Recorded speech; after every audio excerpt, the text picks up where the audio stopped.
السلام عليكم ورحمة الله وبركاته. نحمده ونصلي على رسوله الكريم. أما بعد فأعوذ بالله من الشيطان الرجيم. بسم الله الرحمن الرحيم. وكذلك جعلناكم أمة وسطا لتكونوا شهداء على الناس ويكون الرسول عليكم شهيدا. صدق الله العظيم. رب اشرح لي صدري ويسر لي أمري واحلل عقدة من لساني يفقهوا قولي. Medical দাওয়া society of বাংলাদেশের আয়োজনে আজকের বাংলাদেশ চীন মৈত্রী সম্মেলন কেন্দ্রে অনুষ্ঠিত দাওয়া সেমিনার 2025-এ আপনারা যারা উপস্থিত হয়েছেন আমি সবাইকে জানাচ্ছি আন্তরিক শুভেচ্ছা, মোবারকবাদ এবং অভিনন্দন। আমরা শুরুতে আল্লাহ রাব্বুল ইজ্জাত ওয়াল জালালের দরবারে শুকরিয়া জ্ঞাপন করছি, যিনি আমাদেরকে এরকম চমৎকার একটি প্রোগ্রামে একত্রিত হওয়ার সুযোগ করে দিয়েছেন। আমরা পড়ছি কালিমাতুশ শুকর, আলহামদুলিল্লাহ। অন্তরের অন্তঃস্থল থেকে মেডিকেল দাওয়া সোসাইটি অব বাংলাদেশকে অভিনন্দন এবং শুভেচ্ছা জানাই, যারা প্রায় বিগত 2 মাস যাবত অনেক প্ল্যানিং, প্রোগ্রাম, অনেক ডেডিকেশন, এফোর্ট শেষে আজকের এই চমৎকার কনফারেন্স হলে এরকম চমৎকার একটি দাওয়া সেমিনারের আয়োজন করেছেন। ডক্টরস ফোরামের সাথে আমার মনে হয় এর আগে আমি এত বড় কোনো প্রোগ্রামে জয়েন করিনি। ছোট ছোট কিছু প্রাইভেট ক্লোজ মিট আপে বসার কথা বলার সুযোগ হয়েছে। আল্লাহ শুকরিয়া যে আজকে এই প্রোগ্রামে দেশের বিভিন্ন মেডিকেলগুলোর বা মেডিকেল কলেজগুলোর প্রফেসরস, ডক্টর, স্টুডেন্টস তারা উপস্থিত হয়েছেন এবং আমি অত্যন্ত সম্মানিত বোধ করছি যে এরকম চমৎকার একটি প্রোগ্রামে আপনারা আমাকে মেহেরবানি করে ইনভাইট করেছেন।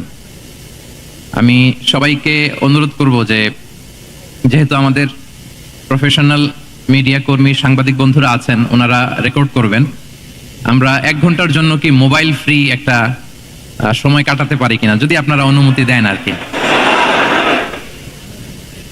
কারণ আমি এই সমস্ত ক্লোজ ডোর প্রোগ্রামগুলোতে মোবাইল ইউজ করাটাকে অনুৎসাহিত করি বা নিরুৎসাহিত করি, এজন্য যে এরকম 1-to-1 ব্রেইন টু ব্রেইন কথা বলার সুযোগ খুব কম হয় বাংলাদেশে। আমরা শুরু করছি আলহামদুলিল্লাহ, এবং এই দাওয়া সেমিনার দিয়েই বেসিকলি শুরু। আপনারা দেখেছেন যে আমি বিভাগীয় পর্যায়ে 8টি বিভাগে 8টি প্রোগ্রাম করেছি। ওখানে বসুন বসুন, থামুন থামুন, শান্ত হন শান্ত হন বলতে বলতে আমার আধা ঘন্টা চলে যেত। কিন্তু তার বিপরীতে এরকম কনফারেন্স হলে যখন আমরা প্রোগ্রাম করি তখন খুবই কোয়াইট অ্যান্ড কাম একটা এনভায়রনমেন্ট আমরা পাই, এবং হাইলি এডুকেটেড যারা বাংলাদেশের এই যে ডক্টরস ফোরাম আপনারা এখানে একত্রিত হয়েছেন, এরকম একটি পরিবেশে বা কনফারেন্স হলে কথা বলার ইমেজটাই আলাদা। আমাদের আউটডোর প্রোগ্রামগুলো একরকম, ইনডোরগুলো একরকম।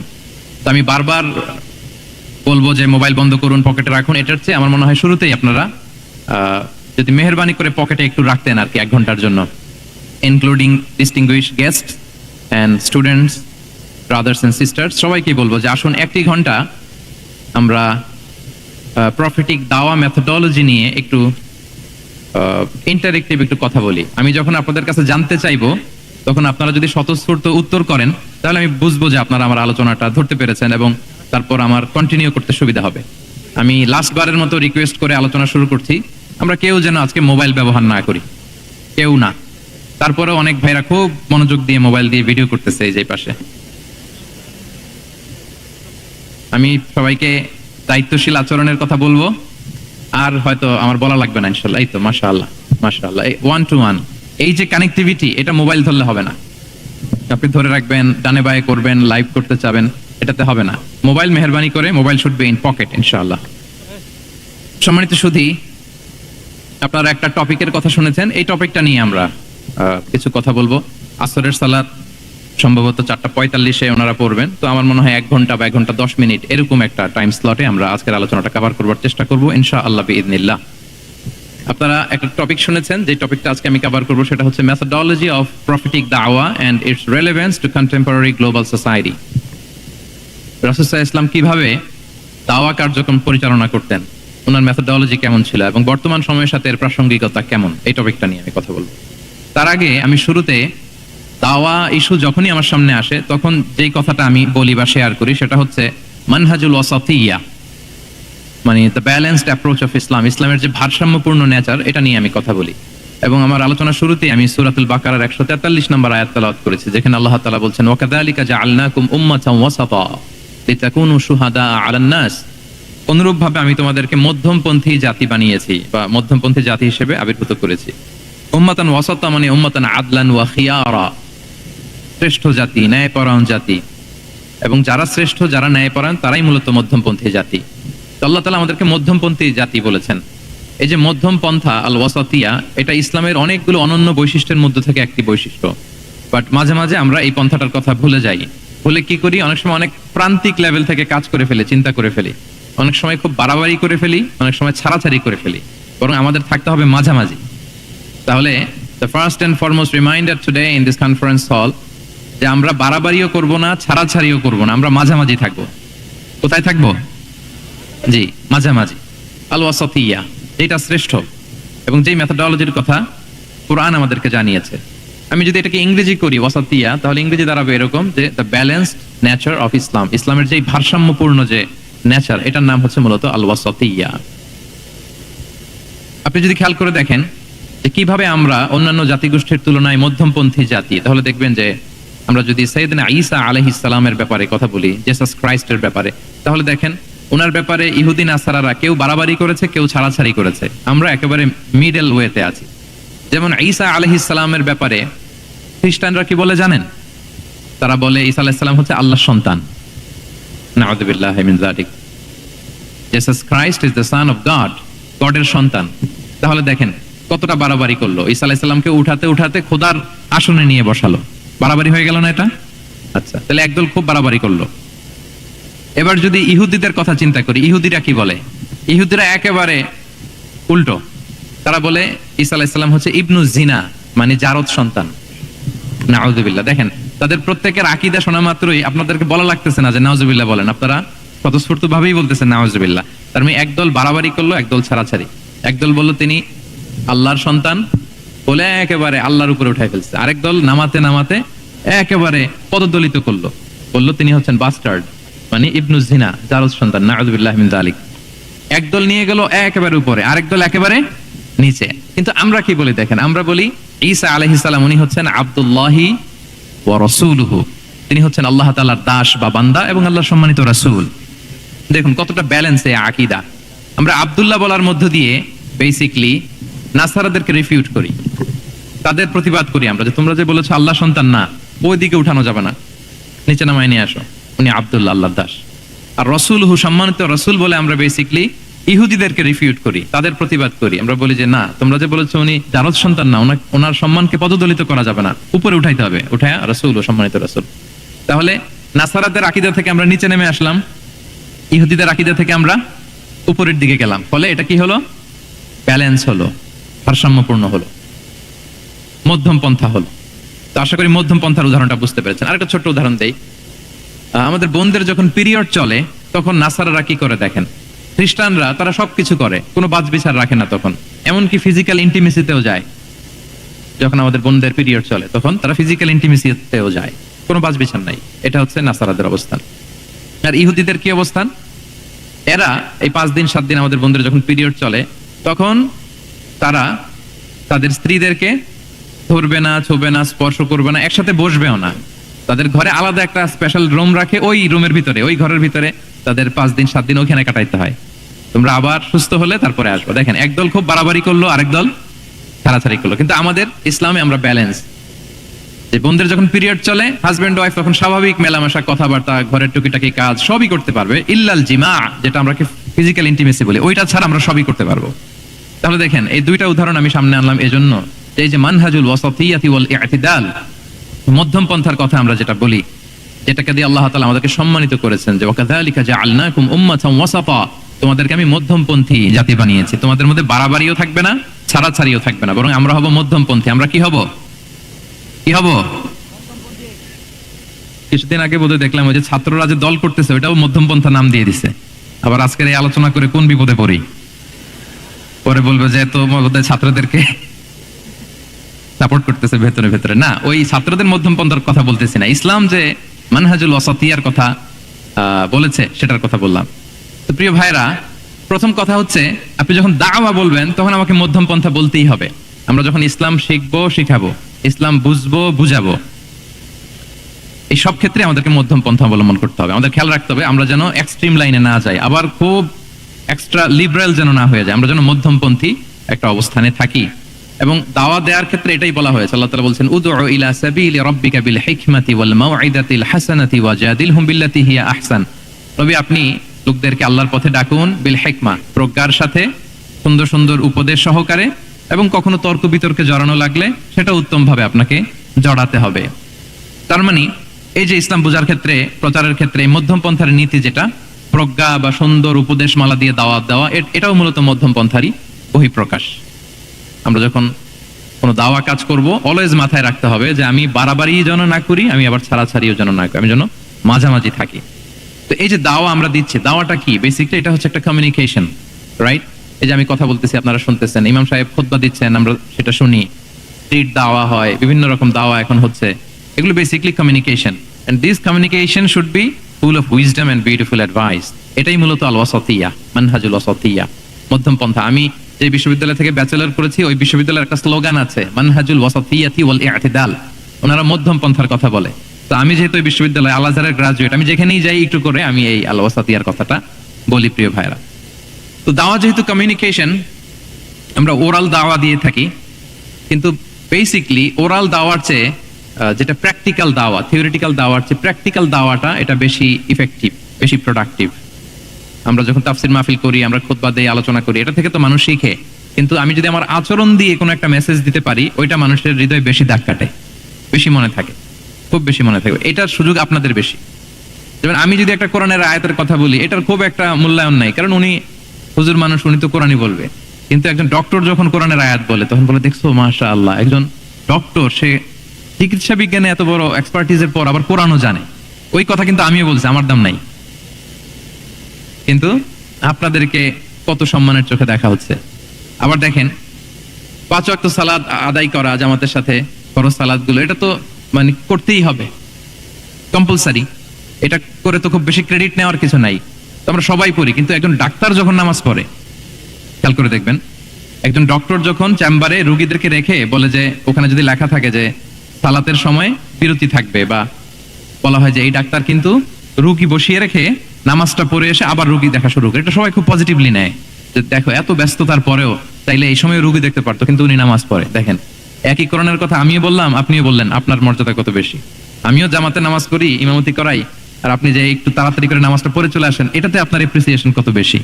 তো এইভাবে আপনাদের কিন্তু দাওয়া কাজ করার সুযোগ অনেক বেশি, কারণ এটা অনেক মানে নোবেল একটা প্রফেশন, মহৎ পেশা। আপনারা জনগণকে সরাসরি সেবা দেওয়ার যে ব্যাপারটা, এটার সুযোগ আছে। যুদ্ধ বিধ্বস্ত আপনি আহতদেরকে সেবা দিতে পারেন, আগুনে পোড়া রোগীদেরকে সেবা দিতে পারেন, দুরারোগ্য ব্যাধি, তার আর যাওয়ার জায়গা নেই, আপনি সেবা দিতে পারতেছেন। যে কোনো রোগ বালাই, যে কোনো পরিস্থিতিতে যখন একজন মানুষ অসুস্থ হয়, তখন আপনি সেবা দিচ্ছেন, তখন তার মনটা কিন্তু খুব নরম থাকে, তার মধ্যে একটা অসহায়ত্ব কাজ করে। ওই একটা অসহায় মানুষ, তার মনটা খুব নরম, ওইরকম একটা সিচুয়েশনে তারা আপনাদের দ্বারস্থ হয়। ফলে আপনাদের কিন্তু দাওয়া কাজ করার সুযোগ অনেক বেশি, এবং সেক্ষেত্রে ওরাল দাওয়ার চেয়ে আপনার যে প্র্যাকটিক্যাল দাওয়া, এটার ইফেক্ট অনেক বেশি। মানে আপনার চলনে বলনে, আপনার কথনে কথায়, আপনার ব্যক্তিত্বে, পার্সোনালিটিতে, এটার মাধ্যমে যে দাওয়া ফুটে ওঠে, ওইটা বেশি ইফেক্টিভ। নিজের আচরণ দিয়ে যে মেসেজটা দেওয়া যায়, এটা সবচেয়ে ইফেক্টিভ। আপনার লেনদেন, আপনার ডিলিংস কেমন, আপনি মানুষ হিসেবে কেমন, এটা সবচেয়ে পাওয়ারফুল দাওয়া। উমরে ফারুক রাদিয়াল্লাহু তাআলা আনহু, উনি ওনার ছাত্রদেরকে প্রায় বলতেন, উমরে ফারুক রাদিয়াল্লাহু তাআলা, উনি বলতেন যে কুনু দুআতান ইলাল্লাহি ওয়া আনতুম সামিতুন, যে তোমরা আল্লাহর রাস্তায় দাওয়াতি কাজে বের হয়ে যাও এমন অবস্থায় যে তোমরা চুপচাপ। তো ছাত্ররা বলতো, দাওয়াতি কাজও করতে বলতেছেন, আবার চুপচাপও থাকতে বলতেছেন, এটা আবার কিভাবে দাওয়াত দিব? উমর ফারুক রাদিয়াল্লাহু তাআলা আনহু বলতেন, বি আখলাকিকুম, তোমাদের আখলাক দিয়ে দাওয়াত দাও।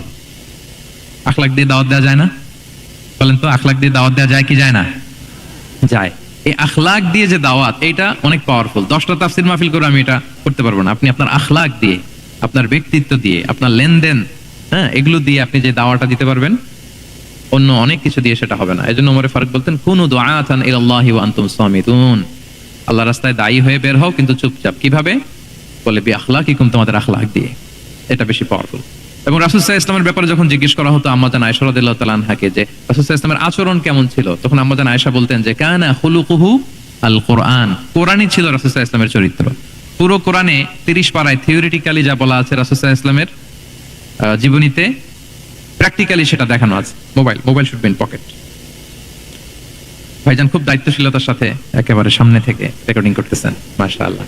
ওই যে শুরুতে বলছি যে সবাইকে দায়িত্বশীল হইতে হবে। আম্মা জান আয়েশা বলতেন, কানা খুলুকুহু আল কোরআন, রাসূল সাল্লাল্লাহু আলাইহি ওয়াসাল্লামের চরিত্র ছিল কোরআন। ইনদামা রাসূলুল্লাহ সাল্লাল্লাহু আলাইহি ওয়াসাল্লাম ইয়ামশি আলাল আরদ কাআন্নাল কোরআন ইয়ামশি আলাই। রাসূল সাল্লাল্লাহু আলাইহি ওয়াসাল্লাম যখন মদিনার রাস্তা দিয়ে হেঁটে যেতেন, as if a living Quran is walking on the street, মনে হতো একটা জীবন্ত কোরআন রাস্তা দিয়ে হেঁটে হেঁটে যাচ্ছে। তো তাহলে we should try to be a living দাঈ, জীবন্ত দাঈ, প্র্যাকটিক্যাল দাঈ। এটা যদি আমরা হইতে পারি তাহলে অনেক বেশি ইম্প্যাক্ট করা যাবে সোসাইটিতে, অনেক ইনফ্লুয়েন্স করা যাবে। যেটা বললাম যে আমাদের সততা, আচরণ, ব্যক্তিত্ব, পার্সোনালিটি, এগুলো দিয়ে আমরা যে দাওয়াটা দিতে পারি, ওরাল দাওয়া, বক্তব্য দিয়ে এটা অনেক সময় সম্ভব হয় না, এবং ডাক্তারদের জন্য এটা অনেক বড় একটা সুযোগ। তাহলে ইন্ট্রোডাক্টরি ডিসকাশনে আমি দুটা বিষয় কথা বললাম। এক হচ্ছে আমাদেরকে মধ্যমপন্থী হইতে হবে, মানহাজুল ওয়াসাতি ওয়াল ইতিদাল, এক নম্বর। দুই নম্বর হচ্ছে লিভিং দাঈ হওয়ার চেষ্টা করতে হবে, এটা বেশি প্রোডাক্টিভ এন্ড ইফেক্টিভ। এই দুইটা পয়েন্ট আমরা বুঝতে পেরেছি তো না? বুঝতে পেরেছেন সবাই? মাশাআল্লাহ। এবার চলুন যে রাসূল সাল্লাল্লাহু আলাইহি ওয়াসাল্লামের যে প্রফেটিক দাওয়া মেথোডোলজি, কিভাবে উনি দাওয়া কাজের আঞ্জাম দিতেন, সেখান থেকে আমাদের নেয়ার আধুনিক সময়ের এর প্রাসঙ্গিকতা কি আছে। আমি 10টা পয়েন্টে আজকের এই সেমিনারে কিছু কথা উপস্থাপনের চেষ্টা করব। ওমা তাওফীক ইল্লা বিল্লাহ। এক নাম্বার কথা হচ্ছে, আমরা যে দাওয়া দিব, এই দাওয়া language should be very soft and mild and very touchy. দাওয়া ল্যাঙ্গুয়েজ হইতে হবে ভেরি সফট, অলওয়েজ সফট, সব সময়। ইফ ইউ টক অ্যাবাউট দাওয়া, this language should be very soft and mild and touchy. দাওয়ার কথা বললে হয়তো আপনি পলিটিক্স করেন, ওইটা আলাদা কথা। আপনি জেহাদের ময়দানে, ওইটা আলাদা কথা। আমি জেহাদ পলিটিক্স নিয়ে কথা বলতেছি না, আই এম টকিং অ্যাবাউট দাওয়া। যদি আপনি দাওয়া সেমিনারের কথা বলেন, যদি মেডিকেল দাওয়া সোসাইটির নাম দেন, দাওয়া বললে আমাকে বলতে হবে দাওয়ার language should be very soft and mild. আমরা এটা অনেক সময় ভুল করে ফেলি, এটা করা যাবে না। কারণ আপনি হৃদয় থেকে যদি কোনো কথা বলেন, এটা শ্রোতার হৃদয়ে যে টাচ করে। আল্লাহর হাবিব সাল্লাল্লাহু আলাইহি ওয়াসাল্লামের কথাগুলো নিয়ে এত আলোচনা, বিশ্লেষণ, কথাগুলো এত অ্যাপিলিং কেন, এত আবেদনময় কেন? এর কারণ হচ্ছে রাসূল সাল্লাল্লাহু আলাইহি ওয়াসাল্লাম যা বলেছেন তিনি হৃদয় থেকে বলেছেন। তো হৃদয় থেকে কথা বের হলে এটা শ্রোতার হৃদয়ে যে টাচ করে। একটা ছোট্ট আয়াত আমি তেলাওয়াত করি, সূরা তাহা। আল্লাহ তাআলা বলছেন, ফাকুলা লাহু কাওলান লাইয়িনা লাআল্লাহু ইয়াতাযাক্কারু আও ইয়াখশা। আল্লাহ তাআলা মূসা আলাইহিস সালাম এবং হারুন আলাইহিস সালাম, ওনাদের দুইজনকে বলছেন যে তোমরা দুই ভাই মিলে যাও, ফেরাউনের কাছে যে দাওয়াত দাও এবং কোমল ভাষায় দাওয়াত দাও। কি ভাষায়? সবাই বলুন। কোমল ভাষায় দাওয়াত দাও। কাওলান লাইয়িনা, use very soft and mild language, very touchy language. Soft এবং কোমল ভাষায় দাওয়াত দাও কাকে? পৃথিবীর সবচেয়ে বড় সন্ত্রাস, তাই না? হ্যাঁ, দুর্ধর্ষ সন্ত্রাস, খোদাদ্রোহী, তারপর সীমালঙ্ঘনকারী। আপনি যত নেগেটিভ যা বলবেন সব যাবে ওর সাথে। ফিরআউন, লাআল্লাহু ইয়াতাযাক্কারু আও ইয়াখশা, হয়তো সে উপদেশ গ্রহণ করবে অথবা তার হৃদয়ে ভয়ের উদ্রেক হতে পারে। হয়তো তোমরা soft and mild language use করবা। মূসা এবং হারুন কোমল ভাষায় যে তোমরা দাওয়াত দিবা। আচ্ছা, কার ব্যাপারে আল্লাহ বললেন, কাকে দাওয়াত দিতে বললেন? সবাই বলেন তো নামটা। ফেরাউন। আচ্ছা, ফেরাউনের ক্ষেত্রে আল্লাহ তাআলা বললেন যে soft and mild language use করো, নরম ভাষা। আমাকে উত্তর দেন, আমাদের কারেন্ট সময় আমরা যাদেরকে জালিম বলি, যাদেরকে খারাপ বলি, ফাসিক বলি, পাপাচারী, ধরেন যে আমার মতে বা আপনাদের মতে যে সবচেয়ে খারাপ, পাপাচারী, জালিম, ওই জালিমটা কি ফেরাউনের চেয়ে বড় জালিম?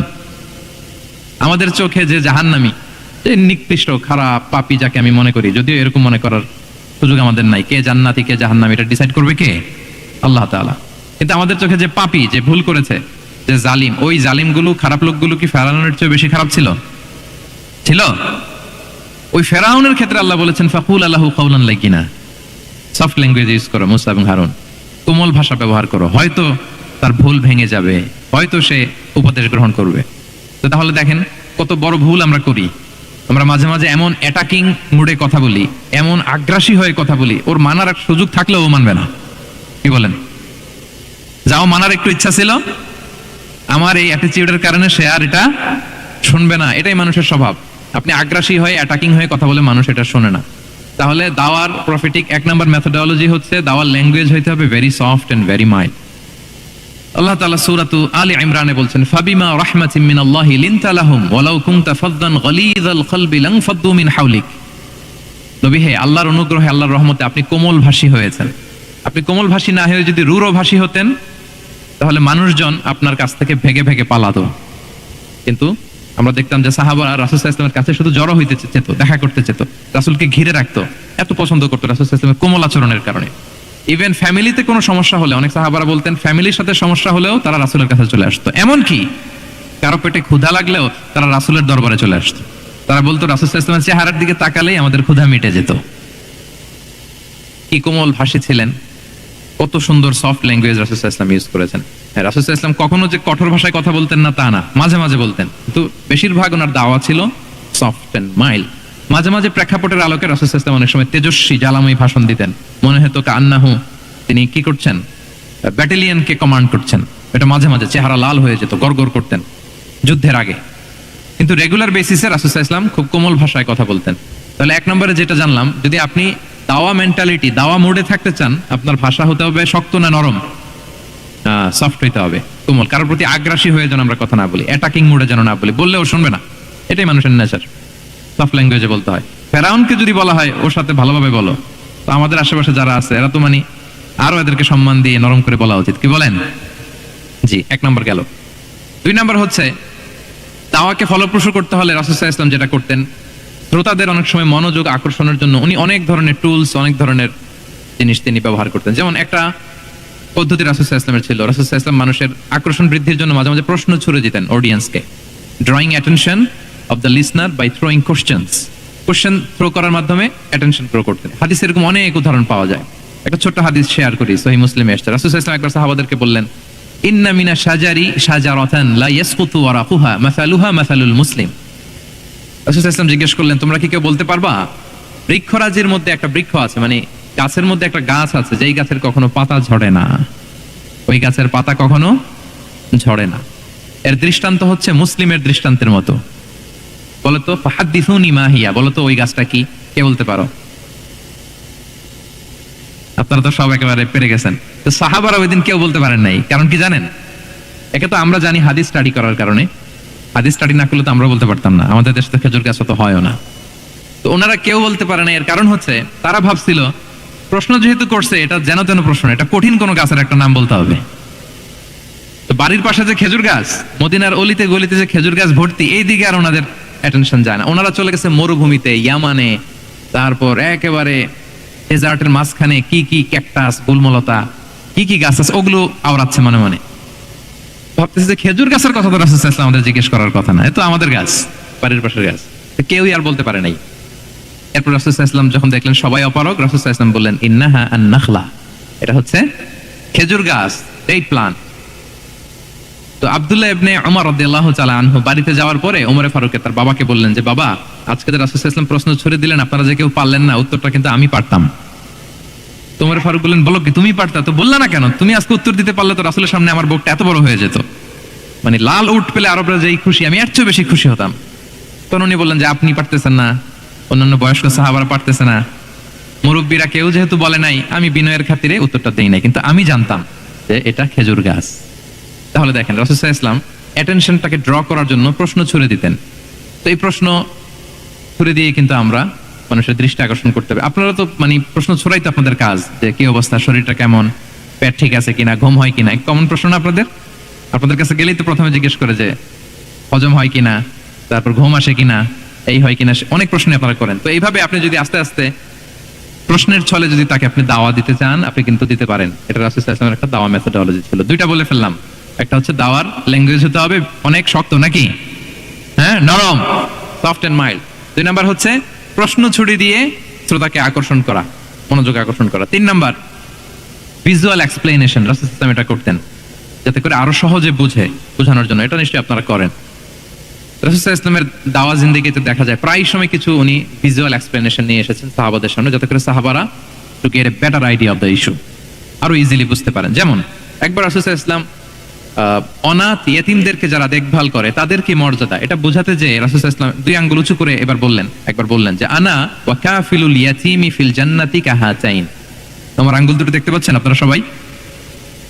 দুইটা আঙ্গুল উঁচু করেন তো এইভাবে। মানুষ তো মনে করবে ভিক্টরি সাইন দেখাই দিছে আমরা। এই যে তো রাসূল সাল্লাল্লাহু আলাইহি ওয়াসাল্লাম বললেন আনা ওয়া কাফিলুল ইয়াতীমি কাহাতাইন, হাত নামান। অর্থাৎ আমি এবং এতিমের রক্ষণাবেক্ষণকারী কিয়ামতের দিন এইভাবে কাছাকাছি প্রতিবেশী হয়ে থাকবো। এই দুইটা আঙ্গুলের মাঝখানে যেমনি খুব একটা স্পেস নাই, গ্যাপ নাই, মানে একেবারে কাছাকাছি, নেইবরিং ফিঙ্গার, রাইট?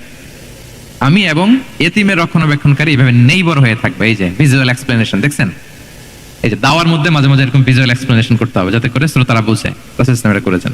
আচ্ছা, মুসনাদে আহমদে এক হাদিস এসেছে, রাসূল সাল্লাল্লাহু আলাইহি ওয়াসাল্লাম একবার খেজুরের একটা ডাল নিয়ে মরুভূমির মধ্যে একটা দাগ টানলেন। খাত্তালানা রাসূলুল্লাহ সাল্লাল্লাহু আলাইহি ওয়াসাল্লাম খাত্তান, একটা স্ট্রেট লাইন দিয়ে রাসূল সাল্লাল্লাহু আলাইহি ওয়াসাল্লাম বললেন এটা হচ্ছে সিরাতুল মুস্তাকিম। সাহাবাদের দৃষ্টি আকর্ষিত হলো, সবাই মনোযোগী হয়ে উঠলো, তাই নাকি? সিরাতুল মুস্তাকিম, যে দোয়া আমরা প্রতিদিন করি, ইহদিনাস সিরাতাল মুস্তাকিম, খেজুরের ডাল দিয়ে স্ট্রেট লাইন কেটে বললেন এটা হচ্ছে সিরাতুল মুস্তাকিম। এবার ওই খেজুরের ডাল দিয়ে ডানে বায়ে অনেকগুলো ছোট ছোট দাগ কাটলেন আর বললেন হাযিহি সুবুলুশ শাইতান, এগুলো হচ্ছে শয়তানের রাস্তা, এটা হচ্ছে মুস্তাকিম সোজা রাস্তা যেটা জান্নাতে যায়।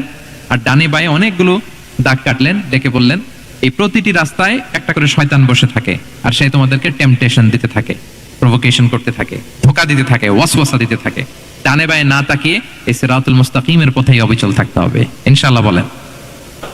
তাহলে দেখেন মরুভূমির মাঝখানে, তখন তো আর ওই যে এলইডি প্রজেক্টর থাকলে হয়তো রাসূল সাল্লাল্লাহু আলাইহি ওয়াসাল্লাম ওইটাই ব্যবহার করতেন, আমরা এটা এখন করতে পারি বোঝানোর জন্য। রাসূল সাল্লাল্লাহু আলাইহি ওয়াসাল্লাম খেজুরের ডাল দিয়ে মরুভূমির মধ্যে দাগ কেটে সাহাবীদেরকে এই ভিজুয়াল এক্সপ্লেনেশন দিলেন এবং সাহাবারা খুব সহজে বুঝতে পারলেন যে কোনটা সিরাতুল মুস্তাকিম, কোনটা সিরাতুশ শাইতান।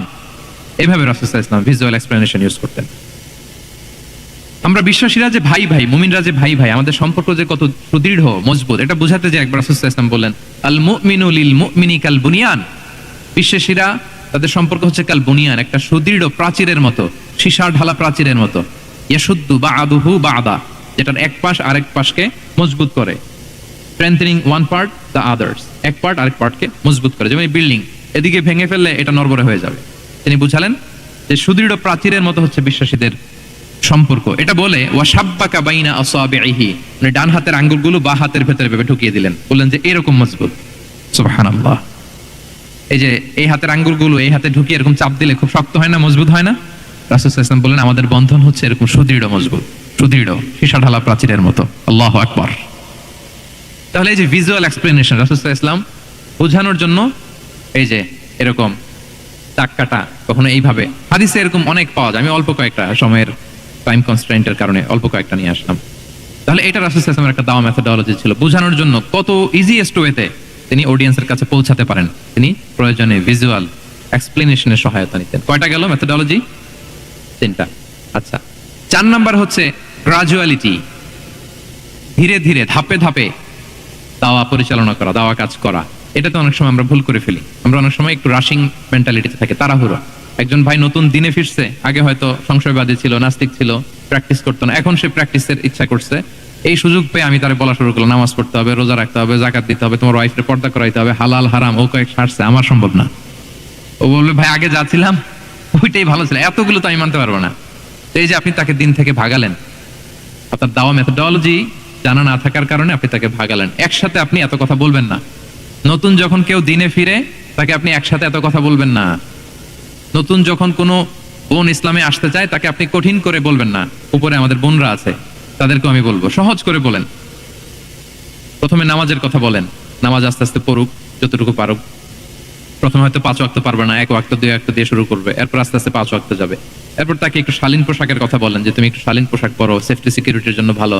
সেটাতে অভ্যস্ত হলে তাকে হেজাবের দাওয়াত দিবেন আপনি, হেজাবে অভ্যস্ত হলে নেকাবের দাওয়াত দিবেন আপনি। এইভাবে গ্রাজুয়ালিটি, ধাপে ধাপে, একসাথেই কঠিন করে দিনকে উপস্থাপন করা যাবে না। দাওয়া ইজ এ গ্রাজুয়াল প্রসেস। হ্যাঁ, গ্রাজুয়ালি যাইতে হবে, beginning with the most important issue first, তারপর যেটা ইম্পর্টেন্ট, তারপর যেটা ইম্পর্টেন্ট, ধাপে ধাপে আপনি তাকে বলবেন। আপনারা নিশ্চয়ই সবাই মদ হারাম হওয়ার যে স্টেপগুলো আছে জানেন না? কয়বারে হারাম হয়েছে? 3 বারে। ويسألونك عن الخمر والميسر قل فيهما اسم كبير ومنافع للناس وإثمهما أكبر من نفعهما। প্রথমে বললেন মদে কিছু উপকার আছে কিন্তু এটার গুনাহ বেশি, ক্ষতি বেশি, কিন্তু সামান্য উপকার আছে। তো মানুষ সচেতন হয়ে গেল যে না, এটা কিন্তু গুনাহ আছে, ক্ষতি আছে, সাবধান হইতে হবে, মদ খাওয়া কমাই দিল। আচ্ছা, এরপর বলা হলো ওয়ালা তাকরাবুস সালাতা ওয়া আনতুম সুকারা, মাতাল হয়ে মদ খাওয়া অবস্থায় নামাজে যেও না। কারণ কোন এক সাহাবী নামাজে এমন ভাবে তেলাওয়াত করলেন অর্থ চেঞ্জ হয়ে গেল। ফলে দিনে 5 বার মদ খাওয়া যাবে না। এই আয়াত দিয়ে তো তাই বোঝা যায়, তাই না? পাঁচবারের জন্য যখন সাবধান হয়ে গেল, আরো তারা অভ্যস্ত হয়ে গেল। এরপরে নাজিল হলো ইন্নামাল খামরু ওয়াল মাইসিরু ওয়াল আনসাবু ওয়াল আজলামু রিজসুম মিন আমালি শাইতানি ফাজতানিবু। মদ, জুয়া, ভাগ্যলিপি এগুলো শয়তানের কাজ, এগুলো থেকে বেঁচে থাকো। তাহলে আপনি যদি দাওয়ার কথা বলেন আমাকে, দাওয়া should be full of love. কারণ ভালোবাসা দিয়ে যা জয় করা যায়, কঠোরতা দিয়ে সেটা পারা যায় না। কয়টা গেল? 6টা। আর রইল কয়টা? 4টা। আগ্রহ আছে তো না শোনার? আচ্ছা, 7 নাম্বার হচ্ছে, 7 নাম্বার, রাসূল সাল্লাল্লাহু আলাইহি ওয়াসাল্লাম যদি কাউকে কারেকশন করতে চাইতেন, কখনো তাকে অপমান করতেন না, অন্যের সামনে তার নাম নিতেন না, নাম না নিয়ে তাকে শুধরে দিতেন। এটা দাওয়ার আরেকটা মেথোডোলজি। কেউ কোনো ভুল কাজ করলে তার নাম ধরে অন্যের সামনে লজ্জিত করতেন না। আমরা কিন্তু অনেক সময় করে ফেলি, করি না? অন্যের সামনে মানুষকে কারেক্ট করি, এটা ঠিক না। The way he use to correct others, আপনি যদি সিরাতের দিকে তাকান, সুবহানাল্লাহ, কিভাবে উনি অন্যকে কারেকশন দিতেন, নাম উল্লেখ করতেন না। আমরা এটা অনেক ভুল করি। আমি এই জন্য খুব দুঃখিত এবং লজ্জিত। আমাদের দাওয়া অঙ্গনে আপনি ইউটিউব খুললে দেখবেন যে অনেক দায়ীরা, এক দায়ী আরেক দায়ীকে তুচ্ছতাচ্ছিল্য করছে, তার নাম নিয়ে তাকে ছোট করা, তাকে খারিজ করা, তাকে নাকচ করা, সে জাহান্নামী, সে কাফের, সব ইসলামের ঠিকাদারি উনি একা নিজে নিয়ে বসে আছে, আর বাকি যা আছে সব খারিজ। এইটা রাসূল সাল্লাল্লাহু আলাইহি ওয়াসাল্লামের দাওয়ার সাথে যায় না। বরং কেউ যদি কোনো ভুল কিছু বলে, ভুল করে, আপনি যদি মনে করেন যে না তার এটা ভুল, আমারটা সঠিক, তো আপনার নিয়ম হচ্ছে আপনি সঠিকটা প্রচার করা। তাহলে কেউ যদি ভুল করে থাকে তারও টনেক নড়বে, বাকিরাও সঠিকটা জেনে যাবে। এটা হচ্ছে রাসূল সাল্লাল্লাহু আলাইহি ওয়াসাল্লামের দাওয়া মেথোডোলজি। তিনি কখনো কারো নাম ধরে অন্যের সামনে, মানুষের সামনে তাকে লজ্জা দিতেন না, তাকে কারেক্ট করতে যেতেন না। এটা ছিল রাসূল সাল্লাল্লাহু আলাইহি ওয়াসাল্লামের বৈশিষ্ট্য। আসুন আমরা সিরাত থেকে দেখি, হাদিস থেকে দেখি। আল্লাহর হাবিব সাল্লাল্লাহু আলাইহি ওয়াসাল্লাম উনি রাতে দিনে কি কি আমল করতেন, গোপন আমল, এগুলো জানার জন্য 3 জন সাহাবী রাসূল সাল্লাল্লাহু আলাইহি ওয়াসাল্লামের স্ত্রীদের কাছে গেলেন। যে জিজ্ঞেস করলেন যে আপনারা আমাদেরকে বলুন যে রাসূল সাল্লাল্লাহু আলাইহি ওয়াসাল্লাম রাতে কি আমল করে, দুপুরে কি আমল করে, বিকেলে কি আমল করে। তো আমাদের আম্মা জানেরা, রাসূল সাল্লাল্লাহু আলাইহি ওয়াসাল্লামের প্রিয়তমা স্ত্রীরা বললেন যে উনি রাতে এরকম তাহাজ্জুদ, দুপুরবেলা এরকম তেলাওয়াত, এই সময় নফল নামাজ, এই সময় এটা করে। আল্লাহর হাবিব সাল্লাল্লাহু আলাইহি ওয়াসাল্লাম পুরো আমলের ফিরিস্তি যখন শোনানো হলো, কাআন্নাহুম তাকাল্লুহা, তাদের কাছে এটা কম মনে হলো পরিমাণে, তারা ভাবছিল হয়তো আরো বেশি করে। তখন তাদের একজন বলল, আরে আইনা নাহনু মিন রাসূলিল্লাহ, কই রাসূল সাল্লাল্লাহু আলাইহি ওয়াসাল্লাম, কই আমরা। রাসূল সাল্লাল্লাহু আলাইহি ওয়াসাল্লামের ব্যাপারে আল্লাহ বলেছেন, কদ গুফিরা লাহু মা তাকাদ্দামা মিন যামবিহি ওয়া মা তাআখার, রাসূল সাল্লাল্লাহু আলাইহি ওয়াসাল্লামের আগের পরের সব গুনাহ মাফ। আদতে তো ওনার কোনো গুনাহই নাই, তারপরও একটা স্পেশাল স্ট্যাটাস হচ্ছে আপনার আগের পরের সব গুনাহ মাফ। তো তারা বলল, যেই মহান ব্যক্তির, যেই নবীর আগের পরের সব গুনাহ মাফ বলে ঘোষণা দেওয়া হয়েছে, তার সাথে তো আমাদের তুলনা করলে হবে না, আমাদের তো বেশি আমল করতে হবে। রাসূল সাল্লাল্লাহু আলাইহি ওয়াসাল্লাম হয়তো এই জন্য এই স্ট্যান্ডার্ড মেনটেন করেন না, এরকম করলে তো আমরা মাফ পাবো না আল্লাহর কাছে। ভালো চিন্তা থেকেই তারা ভাবছেন যে না, আমাদের আমল আসলে কম হয়ে যাচ্ছে, বাড়াইতে হবে। রাসূল সাল্লাল্লাহু আলাইহি ওয়াসাল্লামের কথা ভিন্ন, আমাদের বাড়াইতে হবে। তো কি করতে হবে? একজন বলল, আজকে থেকে আমি সারা রাত নফল নামাজ পড়বো, সারা রাত ঘুমাবো না। আর নিয়ত করে ফেলছে, আমি সারা রাত নফল নামাজ, এশার পর থেকে যে নফল শুরু হবে ফজর পর্যন্ত, ঘুমটুম নাই। আচ্ছা, গেল। আরেকজন বললো, আমি সারা বছর রোজা রাখবো, কালকে থেকে যে রোজা ধরবো আর ভাঙবো না, সারা বছর। আরেকজন বললো, আমার কয়েকজন স্ত্রী আছে, আমি আর স্ত্রীদের কাছে যাব না, আমি এখন থেকে সন্ন্যাসী, বৈরাগী জীবন যাপন করব, আমি আর কোনো নারীর কাছে যাচ্ছি না। তো এই ঘোষণা যখন তারা দিয়ে ফেলছে, এটা রাসূল সাল্লাল্লাহু আলাইহি ওয়াসাল্লামের কান পর্যন্ত যেয়ে পৌঁছালো। আল্লাহর হাবিব সাল্লাল্লাহু আলাইহি ওয়াসাল্লাম এটা শুনে ফেললেন। শুনে রাসূল সাল্লাল্লাহু আলাইহি ওয়াসাল্লাম এটা অপছন্দ করলেন, কারণ এটা তো রাইট ট্র্যাক না, ওনারা ভুল করতেছে। একটা ভরা মজলিসে রাসূল সাল্লাল্লাহু আলাইহি ওয়াসাল্লাম বললেন, আনতুমুল্লাযীনা কুলতুম কাযা ওয়া কাযা, শুনলাম তোমাদের মধ্যে কে কে নাকি এমন এমন বলছো। সুবহানাল্লাহ। তিনি বলতে পারেন, এই আব্দুল্লাহ দাঁড়াও, এই আব্দুর রহমান স্ট্যান্ড আপ, এই দাঁড়াও, তুমি নাকি এটা বলছো, তুমি এটা বললে তো ওনারা লজ্জা পেতেন না? সবার সামনে লজ্জা পেতেন। উনি এটা না করে কাজ হাসিল হয়ে যাচ্ছে, বললেন আনতুমুল্লাযীনা কুলতুম কাযা ওয়া কাযা। অনেক বর্ণনা এরকম পাওয়া যায়, মা বালু আকওয়ামিন ইয়াফআলুনা কাযা ওয়া কাযা, মা বালু আকওয়ামিন ইয়াকুলুনা কাযা ওয়া কাযা। তাদের কি হলো, তারা এমন এমন বলে, তাদের হলোটা কি, তারা এমন এমন বলে। এইভাবে তিনি শুধরে দিতেন। তো বললেন, তোমাদের মধ্যে কেউ কেউ নাকি এটা বলে, এই ওই 3 জনের তো টনক নড়ে গেছে, আর বাকিরা শুনতেছে। তখন রাসূল সাল্লাল্লাহু আলাইহি ওয়াসাল্লাম বললেন, না, এটা ঠিক নয়, আমি তোমাদের মধ্যে থেকে সবচেয়ে বেশি মুত্তাকি, সবচেয়ে বেশি বুজুর্গ। ওয়াল্লাহি ইন্নী লা আখশাকুম লিল্লাহি ওয়া আতকাকুম লাহু, আমি তোমাদের মধ্যে থেকে আল্লাহকে সবচেয়ে বেশি ভয় পাই। বলেন তো, রাসূল সাল্লাল্লাহু আলাইহি ওয়াসাল্লামের চেয়ে বেশি আল্লাহকে ভয় পাওয়া কারো পক্ষে সম্ভব? আল্লাহর হাবিব সাল্লাল্লাহু আলাইহি ওয়াসাল্লামের চেয়ে বেশি মুত্তাকি হওয়া কারো পক্ষে সম্ভব? আমার নবীর চাইতে শ্রেষ্ঠ হওয়া সম্ভব? তার যে স্ট্যান্ডার্ড ইবাদতের, এটারে ছাড়াই যাওয়া সম্ভব? সম্ভব না। তারপরে আবার শেষ রাতে তাহাজ্জুদ পড়ি, সোম বৃহস্পতিতে রোজা রাখি, সপ্তাহের বাকি দিন আবার আমার অনেক 9 জন স্ত্রী তো এট এ টাইমে ছিল, আমি স্ত্রীদের সাথে মেলামেশাও করি, তো আমি এগুলো সব ঠিক রেখে আল্লাহর সবচেয়ে প্রিয় মুত্তাকি হইতে সমস্যা হইল না, তোমাদের এত সমস্যা কোথায়? তোমাদের সমস্যা কোথায়? আমার চেয়ে শ্রেষ্ঠ যদি কেউ কিছু করতে চাও এটা হবে না, আমি হচ্ছি স্ট্যান্ডার্ড। সুবহানাল্লাহ। দেখেন এইভাবে যখন বললেন, ঠিক করে দিলেন যে তোমরা কে কে জানি এরকম নিয়ত করছো, এটা ভুল করেছো, বরং শুদ্ধ হবে এটা। ওই 3 জনের টনক নড়ে গেছে, তারা শুধরে নিয়েছেন, আর বাকিরা সঠিক মেসেজটা, সঠিক নির্দেশনাটা জেনে গেল। তাহলে ওনাদেরকে কারেকশন করা হয়ে গেছে না অলরেডি? বলেন তো, ওনারা যে ভুল করছে কারেকশন হয়েছে কিনা? কিন্তু তাদেরকে অপমান করা হয়েছে। এই ভুলটা আমরা অনেক সময় করি, অন্যের সামনে কখনো নিজের ছেলেকে, নিজের স্ত্রীকে, বন্ধুকে বা যাকে, হঠাৎ হাসি রোল পড়লো কেন এখানে? কিছু কমন পড়ে গেছে নাকি কথা নিজের জীবনের সাথে? অন্যের সামনে এইভাবে আমরা যেন কারেক্ট না করি। কাউকে সংশোধন করতে চাইলে আল্লাহর হাবিব সাল্লাল্লাহু আলাইহি সাল্লামের দেখানো পথেই যেন আমরা সংশোধন করি। এটা হচ্ছে এই হাদিসের 1 নম্বর শিক্ষা। আরেকটা শিক্ষা হচ্ছে ব্যালেন্স লাইফস্টাইল, ব্যালেন্স অ্যাপ্রোচ। আমরা জানলাম, অনেকে মনে করে, আমার পরিচিত কয়েকজন লোক আছে, আমি বলছি, তারা থামাইছে কিনা জানি না, আমার কাছে এসে শোনাইতেছে, হুজুর আমি সারা বছর রোজা রাখি।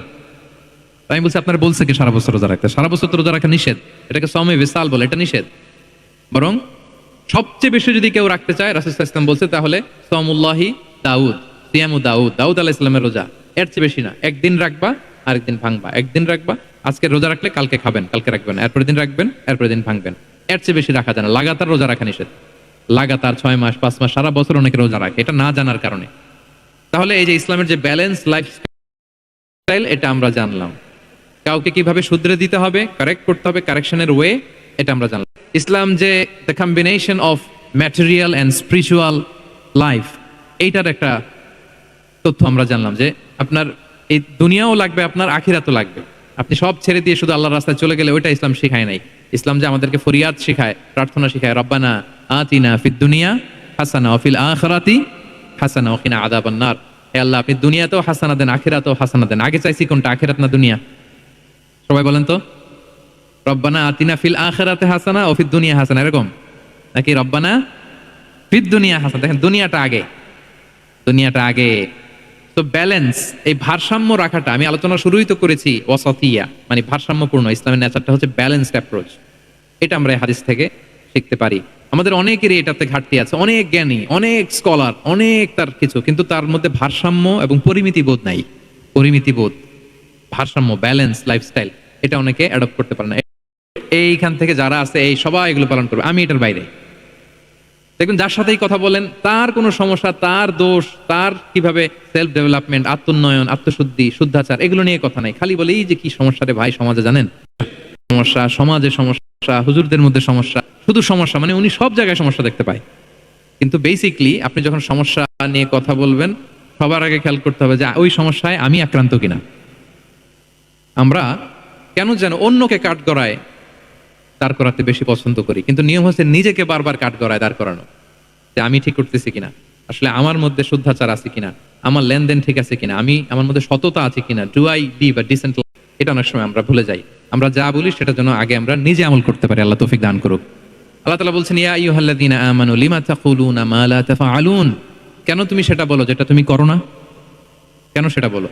তো আমরা যদি দাওয়া কাজ করতে চাই, আমি যে দাওয়াটা দিব বা নাসিহাত দিব বা বার্তাটা রাখবো, সবার আগে যেন এটা নিজের দিকে, ওই তীর যেন নিজের দিকে থাকে, যে না, এটা আগে তোমার জন্য, আগে তুমি পালন করো, পাশাপাশি এটা সবার জন্য, এটা যেন আমরা করি। আল্লাহর হাবিব সাল্লাল্লাহু আলাইহি ইসলামের জীবনে যদি আমরা দেখি, তাহলে দেখবো উনি যা বলতেন ওটা নিজে আগে বেশি করতেন। আল্লাহু আকবার। উনি ইবাদতের কথা বলতেন, আল্লাহর সামনে নিজেকে সঁপে দেওয়ার কথা বলতেন। হে আল্লাহ, আমি আপনার দাস, আল্লাহ আমি দাসের ঘরের দাস, দাসীর ঘরের দাস, মানে আমার পিতা আব্দুল্লাহ আপনার দাস, আমার মা আমিনা আপনার দাসী, তো আমরা সবাই আপনার গোলাম, গোলাম, গোলামের ঘরের গোলাম। এর চেয়ে তুচ্ছ, ছোট, নগণ্য করে কি আর আল্লাহর সামনে নিজেকে পেশ করা যায় বলেন? এরপর তিনি বলতেন, নাসিয়াতি বিয়াদিক, আল্লাহ আমার মাথার চুলের ঝুঁটি আপনার হাতের মুঠোয়। মাথার চুলের ঝুঁটি হাতের মুঠোয় মানে কি? আপনি ডানে টান দিলে আমি ডানে যেতে বাধ্য, আপনি বাঁয়ে টান দিলে মানে আমার আর কিছু নেই, আল্লাহ সব সঁপে দিলাম আপনার কাছে। কিভাবে নিজেকে তিনি সঁপে দিতেন? তাহাজ্জুদের সালাতে যখন রাতে দাঁড়াতেন, আম্মা জান আয়েশা রাদিয়াল্লাহু তাআলা আনহা বলেন, দাঁড়িয়ে থাকতে থাকতে পা দুইটা ফুলে যেত এরকম। আল্লাহ তো বলেছেন আপনার সব গুনাহ মাফ, গুনাই তো নাই, তাও ঘোষণা সব দেহের উপর নিজে কেন দেন? ইসলাম বলতেন, আফালা উহিব্বু আন আকুনা আবাদান শাকুরা। আয়েশা, এটা ঠিক আল্লাহ আমাকে মর্যাদা দিয়েছেন, কিন্তু আমি কি শুকরগুজার বান্দা হতে চাইবো না? আল্লাহর নেয়ামতে যে আমি ভেসে বেড়ায়, আল্লাহর নেয়ামতে যে আমি বেঁচে আছি, আল্লাহর অনুগ্রহের কারণে যে আমার এত সম্মান, সে আল্লাহর প্রতি আমি কি নিজেকে পেশ করব না? আফালা উহিব্বু আন আকুনা আবদান আমি কি শুকরগুজার হব না? আমার রোলটা তো আমাকে প্লে করতে হবে, আমাকে তো উজাড় করে আমার রবের সামনে আমাকে উপস্থাপন করতে হবে। দেখেন, শুধু বলতেন না, করে দেখাতেন। রাতের সালাতে যখন কিয়ামুল লাইল করতেন, কাঁদতে কাঁদতে দাড়ি ভিজে যেত, কাঁদতে কাঁদতে হাত্তা বাল্লাল আরদা হাত্তা বাল্লা লিহিয়াতাহু হাত্তা বাল্লা হাজারাহু, কাঁদতে কাঁদতে জুব্বা ভিজে যেত। সিজদায় পড়ে যখন থাকতেন, কাঁদতে কাঁদতে জমিন ভিজিয়ে ফেলতেন আল্লাহর হাবিব সাল্লাল্লাহু আলাইহি ওয়াসাল্লাম। এভাবে নিজেকে আল্লাহ তাআলার সামনে পেশ করতেন। তো আমরা যারা দাওয়া অঙ্গনে কাজ করি, এটা খুব পিচ্ছিল পথ, এটা খুবই পিচ্ছিল। আমাদের খেয়াল রাখতে হবে যে আমি যা বলি এটা আমি করি কিনা। এটা দায়ীদের জন্য চ্যালেঞ্জিং। সে নিজে একটা ডিসেন্ট লাইফ লিড করা, তার নিজের মধ্যে সততা থাকা, নৈতিকতা থাকা, মোরালিটি, এথিক্স, ভ্যালিউজ নিয়ে যে আমরা বলি, ওই ভ্যালিউজ এর প্র্যাকটিস যেন আমাদের মধ্যে থাকে। আল্লাহ তাআলা আমাদেরকে তৌফিক দান করুক, আমরা পড়ি আমিন। 9 নম্বরে হচ্ছে কনসিডারেট হওয়া। রাসূল সাল্লাল্লাহু আলাইহি ওয়াসাল্লাম খুবই কনসিডারেট ছিলেন। এটা খুব গুরুত্বপূর্ণ, খেয়াল করে শুনুন। কনসিডারেট মানে খুব উচ্চ বিবেকবোধ সম্পন্ন ব্যক্তিত্ব। আমাদের সেন্স কাজ করে না। আল্লাহর ম্যান অফ 6 সেন্সেস, 6টা সেন্স ওনার কাজ করতো। সুবহানাল্লাহ, সুবহানাল্লাহ। কথা বলতেছেন, ওদিকে কি হচ্ছে, ওদিকে সব একসাথে একটা গ্ল্যান্সে তিনি মেনটেন করতেন। সুবহানাল্লাহ বিহামদি। এই উচ্চ বিবেকবোধ সম্পন্ন হইতে হবে দাঈদের। রাসূল সাল্লাল্লাহু আলাইহি ওয়াসাল্লাম নামাজ পড়াচ্ছেন, পিছনে বাচ্চার কান্নার আওয়াজ, নামাজ ছোট করে দিয়েছেন, একেবারে ছোট, শর্ট শর্ট করে সিজদা, রুকু, মানে যতটুকু না হলেই না, অতটুকু করে নামাজ শেষ। জিজ্ঞেস করা হলো কেন? বললেন যে আমি দেখলাম একটা ছোট বাচ্চা কাঁদছে, এই বাচ্চার মায়ের বোধহয় খুব কষ্ট হয়ে যাচ্ছে পেছনে, বাচ্চাটাকে সামলাতে মহিলাদের প্রেয়ার হলে মাটার বোধহয় খুব কষ্ট হচ্ছে, এজন্য আমি নামাজটা একটু শর্ট করে দিয়েছি। সুবহানাল্লাহ। আমরা নামাজে দাঁড়ালে দিন দুনিয়ার হুঁশ নাই, কি হচ্ছে না হচ্ছে না, আপনার সব খেয়াল রাখতে হবে। কি হচ্ছে, you are a leader, you are a দাঈ, আপনাকে এটা খেয়াল রাখতে হবে। রাসূল সাল্লাল্লাহু আলাইহি ওয়াসাল্লাম এরকম উচ্চ বিবেকবোধ সম্পন্ন লোক ছিলেন। মুআয ইবনে জাবালকে এক জায়গার মদিনার পাশেই ইমাম করে পাঠালেন, ইমাম। তো ওই এলাকার মুসল্লিরা ছিলেন শ্রমজীবী। কি জীবী? শ্রমজীবী। ওনারা উট দিয়ে পানি নিয়ে খেজুর গাছে পানি সেচ দিত, তারা খুব কষ্ট করে সারাদিন। তো উনি মাগরিবের নামাজে একদিন নামাজ শুরু করলেন, আল্লাহু আকবার বলে সূরা ফাতিহার পরে উনি সূরা বাকারা শুরু করলেন। কোন সূরা? কোরআনের সবচাইতে ছোট সূরা নাকি? হ্যাঁ, আয়াত কত? সবচাইতে বড় সূরা।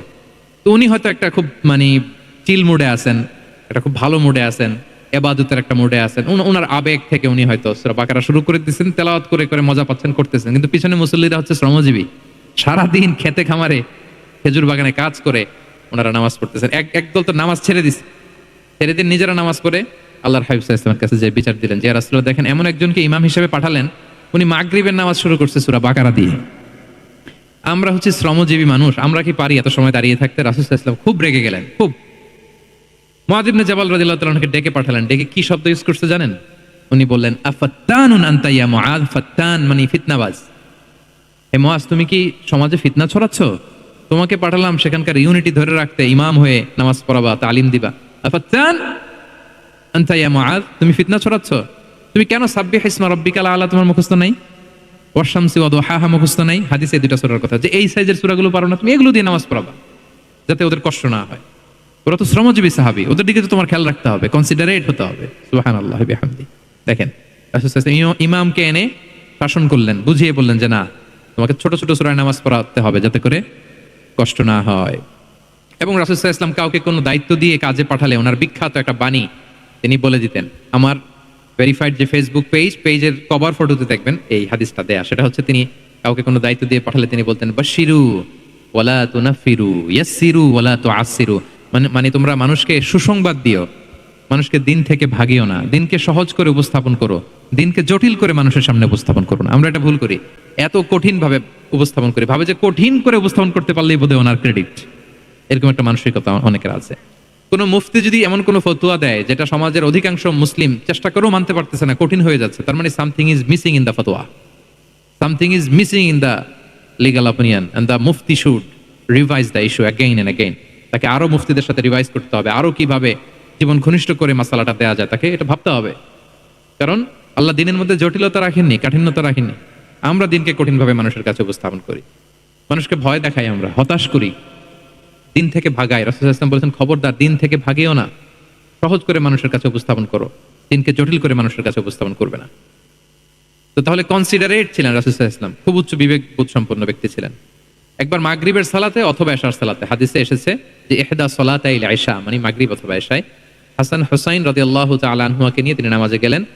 নামাজের এক পর্যায়ে সেজদারত অবস্থায় ওনার নাতি হাসান রাদিয়াল্লাহু তাআলা আনহু ওনার কাঁধের উপরে চেপে বসলেন, দীর্ঘ সেজদা দিলেন। এরপর যখন নামাজ শেষ করলেন, সাহাবারা বললেন, ইয়া রাসূলুল্লাহ, এত লম্বা সেজদা দিতে তো কখনো দেখি নাই, নামাজে কি অসুস্থ হয়ে গেলেন নাকি, অথবা নামাজ চলা অবস্থায় কি কোরআনের আয়াত নাজিল হলো নাকি? রাসূল সাল্লাল্লাহু আলাইহি ওয়াসাল্লাম বললেন, কুল্লু যালিকা লাম ইয়াকুন, একটাও না, বরং ওয়ালাকিন নাবনি ইরতাহালানি, আমার নাতি আমার কাঁধে উঠছিল। ফাকারিহতু আন উআজ্জিলাহু হাত্তা ইয়াকদিয়া হাজাতা, আমি সিজদায় উঠতে গেলেই তো ও যে খেলতেছে এটা ডিস্টার্ব হয়ে যাবে, তো ওর যতক্ষণ না ওর খেলা শেষ না হয় আমি একটু ওয়েট করতেছিলাম। তার খেলাধুলা শেষে তার সময় যখন হয়েছে নেমে গেছে, আমি তখন সিজদা থেকে মাথা উঠিয়েছি। কি কনসিডারেট ছিলেন দেখেন, কি উচ্চ বিবেক বোধ সম্পন্ন, অন্যের যাতে কষ্ট না হয়, অন্যের যে কোনো কনসার্ন, এগুলো সব তিনি খেয়াল রাখতেন।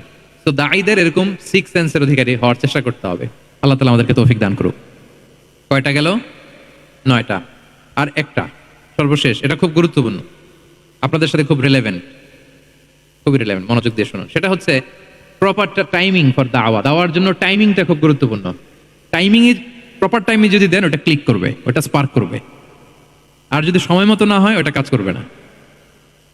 প্রপার টাইমে প্রপার দাওয়াটা দিতে হয়, সঠিক সময়ের অপেক্ষা করা, যখন সেই সময়টা আসছে তখন দাওয়া দেওয়া।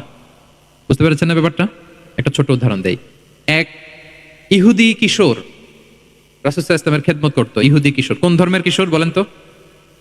ইহুদি কিশোর। প্রায় আসতো রাসূল সাল্লাল্লাহু আলাইহি ওয়াসাল্লামের কাছে, আসতো রাসূল সাল্লাল্লাহু আলাইহি ওয়াসাল্লামের সেবা করতো, কিন্তু তাকে কখনো রাসূল সাল্লাল্লাহু আলাইহি ওয়াসাল্লাম দিনের দাওয়াত দেন নাই। ছেলেটা ইহুদি, কিন্তু তার সামনে কখনো দিনের দাওয়াত তিনি দেন নাই। একদিন দেখে যে ওই ছেলে আসে না, লাগাতার এরকম কয়েকদিন যাবত ওই ছেলে আর আসে না। তখন রাসূল সাল্লাল্লাহু আলাইহি ওয়াসাল্লাম খোঁজ নিলেন যে কি হয়েছে। তখন রাসূল সাল্লাল্লাহু আলাইহি ওয়াসাল্লাম শুনতে পেলেন যে ছেলেটা অসুস্থ। ছেলেটা কি অসুস্থ? আল্লাহর হাবিব সাল্লাল্লাহু আলাইহি ওয়াসাল্লাম